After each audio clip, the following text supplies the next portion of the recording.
Hola, hola familia, bienvenidas y bienvenidos a otro episodio de Gusanillo, el espacio donde las historias hacen que nos pique el gusanillo de la lectura y, por qué no, también de publicar. Hoy estamos aquí con Ricardo Guadalupe, el autor de La regeneración de Dios, una novela que forma parte de nuestro catálogo juvenil y New Adult. Bienvenido, Ricardo, ¿qué tal? ¿Cómo estás? Hola Lara, encantado de estar aquí con vosotros. Un gusto también tenerte por aquí. Me gustaría empezar fuerte. Ricardo, la regeneración de Dios no es precisamente un título tímido, para nada. ¿Recuerdas el momento exacto en el que dijiste, vale, este es el libro que tengo que escribir? A ver, es que surgió una pesadilla. O sea, yo, siendo jovencito, o sea que esta historia ya lleva tiempo en mi cabeza, tuve una pesadilla recurrente en la que un guerrero tribal me perseguía a mí en mitad del rastro de Madrid con multitud de gente, me elegía a mí como víctima, ¿no? Entonces fue un sueño que se fue repitiendo una noche tras otra y claro, me decidí por escribirlo. Pero claro, me quedaba un poco con las dudas de, ¿qué puede simbolizar este guerrero? ¿Por qué me elige a mí? Entonces decidí desarrollar la historia y al final esa pesadilla se convirtió en el primer capítulo de la novela de La regeneración de Dios. Wow. Claro, con ese inicio solo podía ser de ciencia ficción, porque un guerrero tribal en mitad del Madrid contemporáneo, pues como no lo expliques con ciencia ficción, pues difícilmente se puede explicar. Sí, va a ser muy complicado. ¿Lo escribiste por deshacerte de la pesadilla o simplemente por dejarlo por escrito de decir, mira, yo esto tiene que ser una señal, no sé por qué se está repitiendo tanto, lo tengo que escribir? Claro, fue por intentar entender esa pesadilla, ¿no? Dicen que los sueños son fuente de inspiración de muchos artistas, ¿no? No solo del ámbito de la literatura, sino también de la escultura, pintura, etcétera. Entonces, sí, quise indagar qué podía simbolizar ese guerrero, puede simbolizar la muerte. También lo bonito de la literatura es que cada uno lo puede llevar a su terreno. Y los símbolos que hay en la novela, que hay bastantes, ¿no? Porque también sale la amistad, el amor, la noche, la indigencia, en fin, salen muchos temas importantes en los que yo creo que, pues cada lector, porque yo creo que el proceso literario no se acaba con el punto final que pone el escritor, sino que acaba con la lectura de cada lector que la hace suya y tiene su propia interpretación sobre la historia. Entonces, vamos a ver qué interpretación dan ellos. Sí, totalmente. Nosotros, una de las cosas que les decimos a los autores cuando publican, ¿no? Cuando ya tienen el libro en sus manos, es, ahora ya el libro deja de ser tuyo y es de los lectores, ya es de todo el mundo. Entonces ahora ya habrán, entre comillas, muy entre comillas, tantos libros, ¿no? Tantas versiones de La regeneración de Dios como lectores lo hayan leído.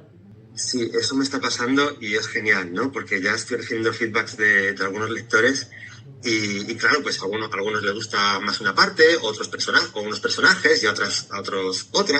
Entonces me encanta. Hay una frase que recuerdo de Almudena Grandes que, homenajeando a Robinson Crusoe, dijo que la novela o el libro es como una isla desierta que espera que con suerte algún náufrago pues la colonice y la haga suya, ¿no? Eso me parece muy bonito porque, tampoco he escrito una novela para que guste a todo el mundo, pero creo que quien conecte con ella, yo creo que sí que puede gustarle y disfrutarla mucho.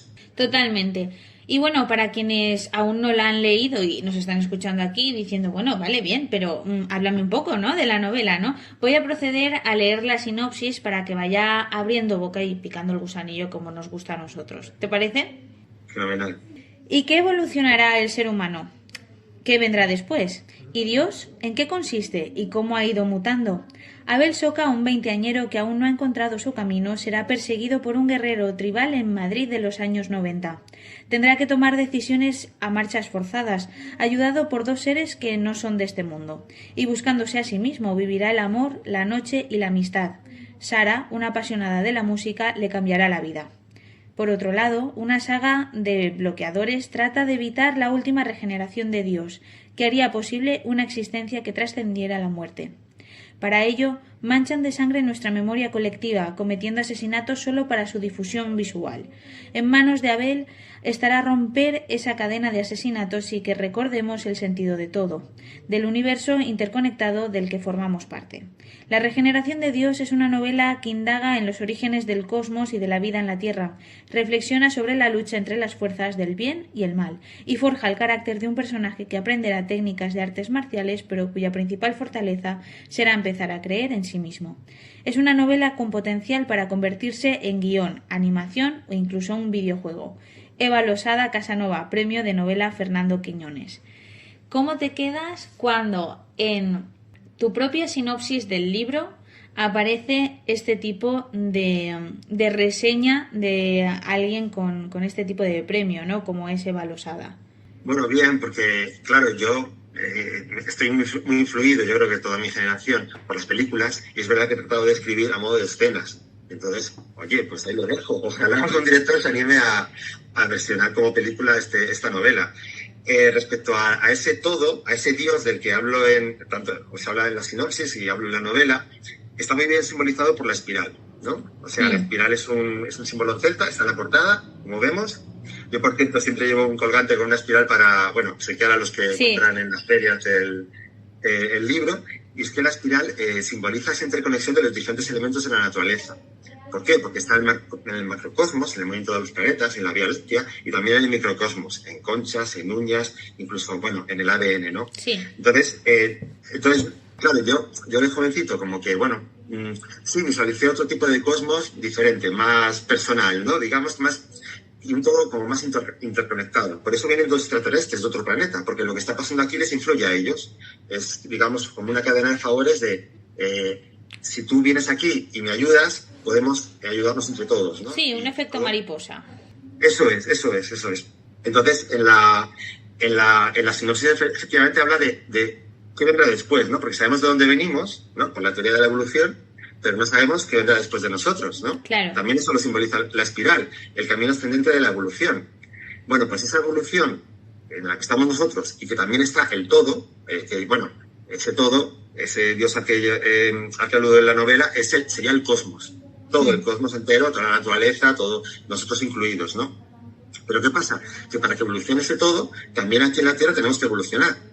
Así que hay siempre un antagonista, ¿no? Siempre hay una sombra, que en este caso es la nada, que se ha ido conformando pues de los diferentes desechos que ha habido regeneración tras regeneración del todo, que ha introducido aquí en la Tierra unos bloqueadores para, bloqueando nuestra evolución aquí en la Tierra, se bloquea la regeneración del todo. Claro. Pues hablo de la regeneración de Dios. Y aquí, bueno, ahora que has comentado tanto, ¿no? El tema de la regeneración, ¿no? Que lo has repetido en varias ocasiones, ¿cómo lo aplicas a una figura tan central, ¿no? Dentro de nuestra cultura, sobre todo aquí en España, como es Dios? Claro, a ver, yo creo que es compatible. Digamos, la fe, no sé, el nombre de Dios parece que a veces es un poco tabú, que no se puede nombrar, sí. Pero yo creo que es compatible la historia que planteo con la fe y la creencia. O sea, yo sí que, bueno, a mí no me terminaban de convencer de jovencito yo tuve alguna crisis de fe, pues no sé, a partir de la muerte de mi abuela, tal, y bueno, sí, me ayudaba más esta idea de ese cosmos como más panteísta, ¿no? Sí. Como viendo el cosmos como un solo ser, ¿no? Como que, de alguna manera, pues estábamos todos presentes, todos éramos energía y todos nos podíamos todos formamos parte, ¿no? Sí. Entonces, eso es lo que yo, claro, he intentado plantear en la novela. Ahí se encontrará Abel con los bloqueadores. Por otro lado, tendrá la ayuda de los dos guías, Fronte y Braxo. Fronte le ayudará a través de la sabiduría, Braxo a través de la fuerza, le enseñará técnicas de lucha. Y Abel tendrá que, bueno, primero entender qué relación puede tener con esos bloqueadores, con ese guerrero tribal que se le ha parecido, decidir qué hacer y dado el caso, cómo hacerles frente. Claro. Para todo esto me tuve que estudiar, como puedes imaginar. A ver, esta es un poco la parte de acción, ¿no? Porque hemos hablado un poco de la parte filosófica. Sí, bueno, de eso ya hablaremos a lo largo de la entrevista. O sea, no te adelantes que hablaremos, no te preocupes. Y bueno, tus personajes no se andan con tonterías, cada uno parece cargar de alguna manera con preguntas también existenciales y que son bastante pesadas. ¿Cómo fue dar vida a estos personajes? Bueno, Abel, el protagonista, tiene mucho de mí. Yo creo que es algo generalizado, se idealiza mucho la juventud, qué época más maravillosa, pero a veces también es muy convulsa, porque bueno, tienes muchas emociones, sentimientos contradictorios, no sabes cómo gestionarlos, todavía no eres un adulto para bueno, saber cómo hacerlo, y bueno, pues tampoco se habla mucho de profundidad, o con toda su complejidad de temas como el amor, ¿no? El sexo. A veces, bueno, se habla de ello de manera superficial en las canciones, pero yo, por ejemplo, en mi caso, eran cosas que no salían en las conversaciones ni con familiares, ni con amistades. Tuve que recurrir muchas veces a los libros. En los libros sí que está todo. yo por eso me aficioné tanto a la literatura, porque me acuerdo cuando leí El arte de amar de Eric Fromm, pues todo lo que me aportó. Yo también aquí he intentado aportar mi granito de arena, ¿no? Sobre estos temas tan importantes, porque van saliendo al paso Claro. de la vida de Abel, pues el alcohol. Claro, o sea, no debería ser temas tabú, porque al final el joven se los va a encontrar y tiene que, bueno, que tener todas las herramientas y todo el conocimiento para saber qué hacer cuando se encuentre con estos temas. Y bueno, Ricardo, tú eres una persona espiritual. Entiendo que por lo que me has comentado sí, pero quería hacerte esta pregunta. Sí, lo que pasa es que, bueno, yo tengo mi propia creencia, claro. O sea, quiero decir, yo, a ver, yo creo que todos acudimos a lo que nos sirve, a lo que nos es útil. O sea, si algo que te cuentan no te sirve, por lo que sea, por tu propio carácter, pues hay que, bueno, pues yo soy partidario de que también te abraces aquello en lo que sí te convenza. Claro. Entonces, yo sí que creo sobre todo no sé, en el milagro de la naturaleza, en el amor. El amor es el motor de la novela, es un tema muy importante, no solo el amor de pareja, porque, como has comentado, vive un amor además con toda su complejidad. O sea, no solo a veces las canciones se quedan en el tema del enamoramiento, el deseo, no. Aquí, pues bueno, se habla del amor del día a día, que hay que cuidarlo, que a veces hay que negociar, que, bueno, ya sabemos, ¿no? Sí, por supuesto. Y el amor también en esa regeneración. O sea, para que yo, estudiando un poco, porque esta novela la verdad es que es un motor en muchas cosas, y entre otras cosas en estudiar el tema del origen de la vida, de la evolución de las especies, de la biología, y ahí la interconexión, lo que yo llamo amor, porque al final ha sido interconexión entre diferentes elementos de la naturaleza, pues ha sido el motor. O sea, no ha sido el motor lo que nos separa, sino lo que nos une. Entonces, yo creo en el amor, creo en esa interconexión y esa energía. Y desde luego creo en la maravilla, en el milagro, y estoy abierto a las señales muchas veces que también salen en el libro. Y lo que pasa es que yo también soy consciente de que hay cosas que no podemos saber. Es como el pez que está en el océano que no sabe que existe el continente, ¿no? Pues bueno, pero sí. Muy bien, muy bien, muy bien. Y a ver, ¿cómo has equilibrado pues todas estas capas, ¿no? que tiene tu historia? Porque al final, como bien has dicho, has tenido que investigar bastante para poder escribirla. ¿Cómo lo haces de una forma tan sencilla? Porque al final no es un libro tampoco ni farragoso, ni largo, ni con muchísimas páginas, ni nada de esto. ¿Cómo has podido condensar todo esto y decir, vale, tengo toda esta información que me va a servir como contexto, pero no voy a hacer un contexto largo? ¿Ha sido un proceso difícil?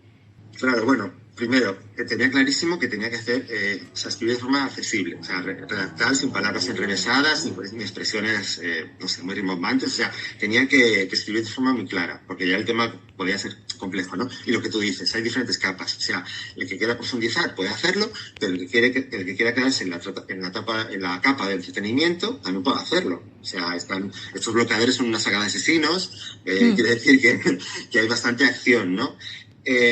¿Cómo lo hice? Bueno, se dice que hay escritores de mapa y de... ¿cómo era? De brújula. De brújula, ¿no? Bueno, yo soy de GPS. Yo me preparé muy mucho cada capítulo, cada personaje, a veces cada frase, vestuario, descripción física, etcétera, etcétera. Y bueno, es muy importante a la hora de escribir cómo se va desgranando toda la información poco a poco, porque claro, no hay que sobrecargar al lector, ¿no? Yo he intentado cuidar mucho al lector, no estaba escribiendo un diario solo para mí, estaba escribiendo para que se leyera, ¿no? Entonces, eso es importante, de manera que yo creo que la literatura es esa comunicación que tienes que entablar con el lector, y hay que evitar... bueno, pues que desconecte, ¿no? O sea, que sí, o sea, la ciencia ficción es lo bueno que tiene, que puedes plantear cosas, planteamientos de otros mundos posibles, o sea, con una cierta carga filosófica, pero al mismo tiempo con entretenimiento, y esa mezcla entre pensamiento y entretenimiento a mí me encanta, y es la que he querido plasmar. ¿Y en qué momento dices, vale, tengo esta parte que es como muy filosófica, pero le tengo que meter acción para que esto realmente tenga vidilla, ¿no? ¿Cómo lo has hecho?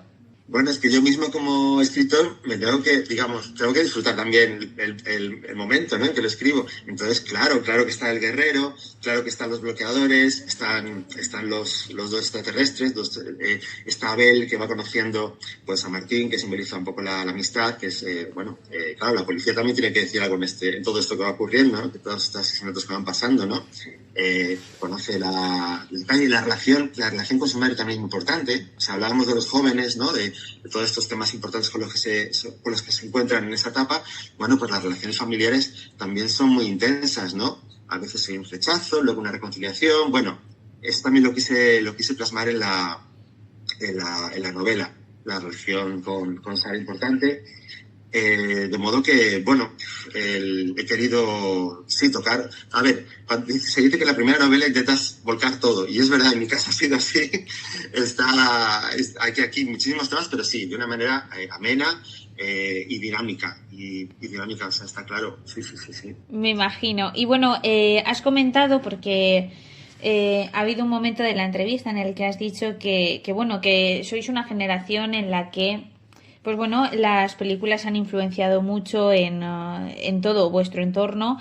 Y yo ya tenía aquí preparada una pregunta, que era que si había habido alguna película o serie que hubiera inspirado, bien sea en el tono, en la temática o el ritmo de la novela. Bueno, muchas, ¿no? Pero hay una que especialmente me gusta, que es Matrix.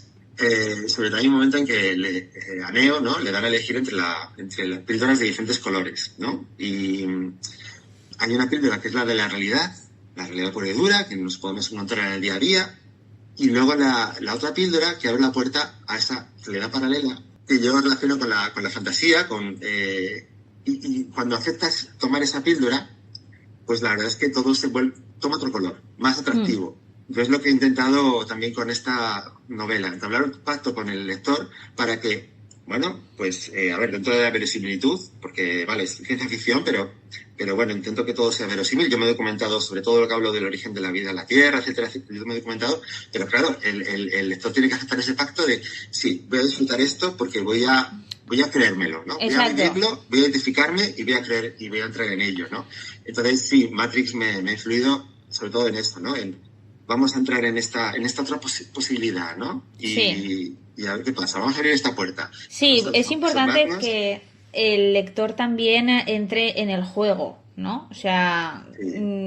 Vale, he comprado este libro, sé un poco a lo que me enfrento, pero tienes que entrar. Pero también es importante, ¿no?, que tengas esa verosimilitud para que realmente puedas, ¿no?, llegar a entrar, llegar a creértelo y estar de lleno en la historia. ¿Cuántas veces estamos leyendo un libro y decimos, mira, es que no he conectado, no he entrado directamente? Yo por ejemplo, el tema de artes marciales, que Fronte le enseña, Braxo le enseña a Abel artes marciales, pues me estudié todo en la enciclopedia de técnicas de lucha y tal. Que luego empleas una mínima parte, pero bueno, hay que saberlo todo para luego coger lo que te sea útil o que salga a colación en la historia. Contacté, ya conocía a una astrónoma, Judith Palacios, que me asesoró mucho sobre el origen de la vida en la Tierra.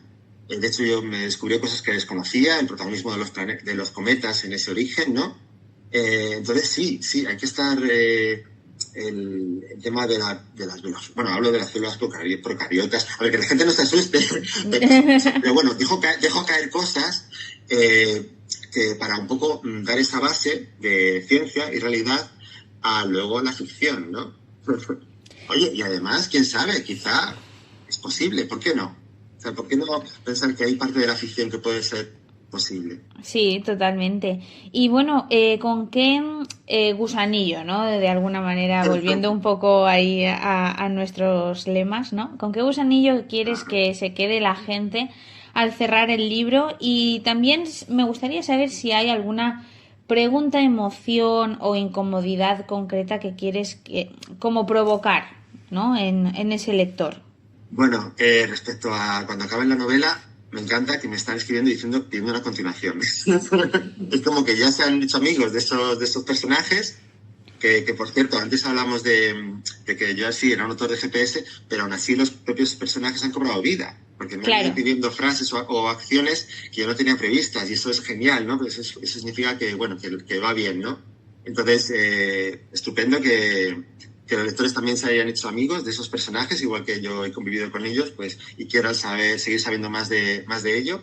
Y luego también, muy importante, el tema de...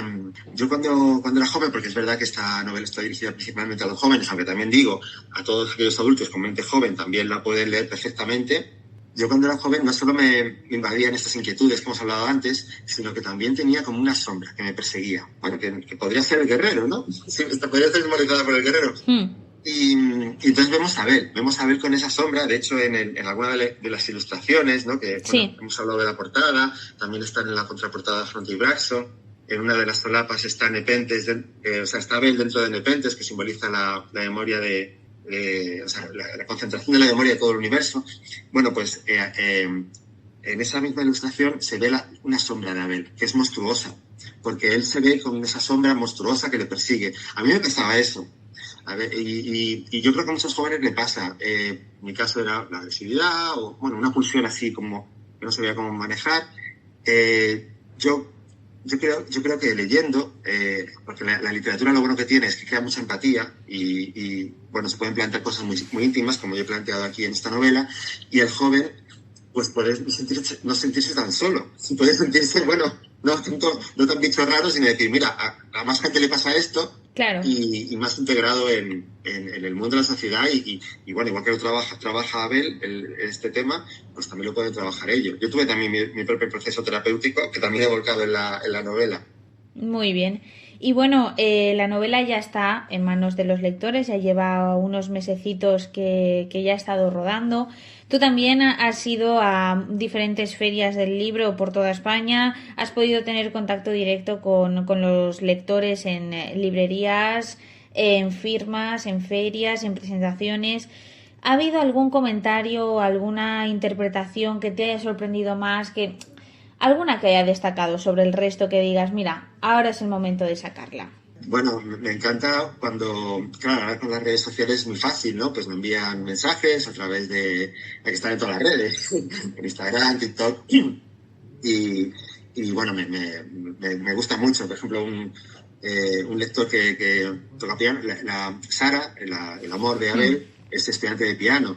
Y entonces hay una escena en la que están tocando diferentes piezas de diferentes compositores. Bueno, pues un lector interpretó, también toca el piano, e interpretó esas mismas piezas en su piano, un poco para meterse en la historia. Me encanta eso, ¿no? El tema de los cometas, que yo sí que había comentado en alguna presentación del libro, luego una persona que cubrió esa presentación le puso nombre. Dijo, esto se llama panspermia. Y es una hipótesis que cada vez está más respaldada por la ciencia. Bueno, pues, o sea, hay muchos comentarios de lectores que de verdad que si los hubiera sabido antes, yo los hubiera incluido con Abel. Me encanta como esa aportación, ¿no? Por eso digo que es una retroalimentación y bueno, quién sabe si todo verá la luz en una segunda novela. Totalmente, además es muy motivador, ¿no? Que te vayan mandando sus reseñas, cómo han interpretado el libro, si les ha gustado, si no les ha gustado, qué es lo que más les ha gustado, también te hace crecer a ti como escritor. Y bueno, todos sabemos que es muy difícil que un escritor esté quieto y mi siguiente pregunta evidentemente es ¿y ahora qué? ¿Estás trabajando en algo nuevo? ¿La regeneración de Dios va a tener ecos, secuelas o la vamos a dejar descansar en paz de momento? Sí, a ver, me está animando a que tenga secuelas. Yo la verdad es que, como comentaba antes, son personajes con los que he convivido mucho tiempo. No me importaría seguir compartiendo tiempo con ellos y al final hay que, o sea, bueno, estar un poco a la voluntad del lector, porque, oye, si te leen, pues yo es lo que quiero, yo es lo que deseo. Entonces, luego, sí, había otros temas que tenía en la cabeza, el tema de la crianza, que es un tema literario. Bueno, El Gusanillo es una editorial, ¿no?, que también escribe mucho para niños. Yo tengo 2 niños y me parece un tema apasionante el mundo infantil y hablas también de un poco la crianza, o sea, cómo es el cuidado de los niños por parte de los padres, que no se ha hablado mucho de ellos en la literatura y yo también tengo mi aportación ahí. Bueno, ya seguro veremos. que sí. Bueno, sabemos que no vas a estar quieto, eso está más que claro y más que demostrado. Y bueno, Ricardo, ha sido un placer tenerte en Gusanillo. Y bueno, muchísimas gracias por venir, por remover, ¿no?, nuestra mente y dejarnos también pensando con tu novela, con tu obra durante toda la semana, probablemente. Así que muchísimas gracias. Si queréis haceros con La Regeneración de Dios, sabéis que lo podéis pedir en cualquier librería de España, y si no, lo tenéis disponible en nuestra tienda online, en editorialgusanillo.es. Os lo enviamos a casa con todo el cariño del mundo. Y bueno, también estar muy atentos a las redes sociales de Ricardo, que ahora nos dirá, para pues bueno, todas esas firmas, todas esas presentaciones, que él se mueve mucho por toda España, con lo que a lo mejor en algún momento os pilla cerquita y os podéis acercar, que como veis es algo que a él realmente le llena y le hace crecer como autor. Así que Ricardo, dinos tus redes sociales, y siempre nos gusta terminar con un pequeño consejo para aquel escritor que está a lo mejor en un proceso de escritura o que ya ha terminado y que no sabe muy bien cómo seguir, ¿no? Si lo manda a editoriales, si no, ¿qué hace? Bueno, mis redes sociales estoy en todas. Ahí estoy en Facebook, en X, en Instagram, en TikTok. Yo encantado de que nos escribáis, también a través del portal de la editorial Gusanillo. A vosotros os conocí gracias a escribir, ¿no?, en la feria el Festival de Literatura de Valencia. Entonces, sí, yo como recomendación, pues acercaros a editoriales como Editorial Gusanillo, a ser posible en persona, porque es la mejor manera de plantear vuestro proyecto. Yo me acuerdo que con vosotros estuve en speed dating de 4 minutos. Sí. Bueno, pues 4 minutos dan tiempo para transmitir sobre todo esa ilusión. Sí. Y con ellos he estado en San Jordi, en la Feria del Libro de Valencia, en la Feria del Libro de Sevilla, de Madrid. O sea, no paran de estar en diferentes ferias y ahí estoy yo con ellos siempre, vamos, de donde me llamen. Así que, bueno, muy contento. Muy bien, Ricardo, muchísimas gracias por haber estado aquí con nosotros. Y bueno, ya sabéis, La Regeneración de Dios os está esperando para ser leída y sobre todo disfrutada por todos vosotros. Muchísimas gracias y os esperamos en el próximo episodio del podcast Gusanillo.